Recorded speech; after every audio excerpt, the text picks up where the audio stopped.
আচার দিলে তো সরিষার তেল দেওয়া লাগে না, তাই না? হুম।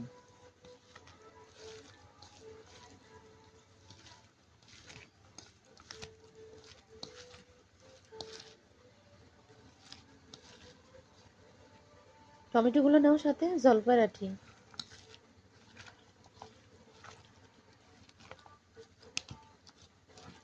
একদম অল্প করে মাখাবা। খোলা চানাচুরি বা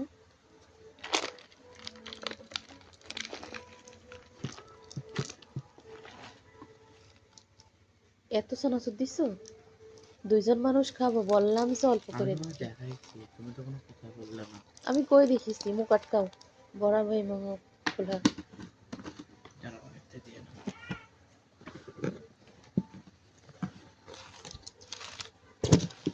সন্ধ্যায় অনেক কিছু খাওয়া হয়েছে, পিঠা খাওয়া হয়েছে, তারপরে পুরি খাওয়া হয়েছে। এবার আর একটা দাবি আছে, মুড়ি মাখা খাতে হবে। দেখি মাখাও দিয়ে আর দেবো কিনা। না দিব না। আর একটা দাবি আছে, মুড়ি মাখা খাতে হবে। এখন সেই দাবি পূরণ করা হলো। ছেলে মেয়েও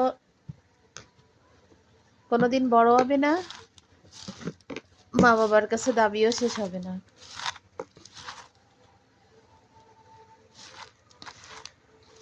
ওই পাশটা পড়ে যাচ্ছে।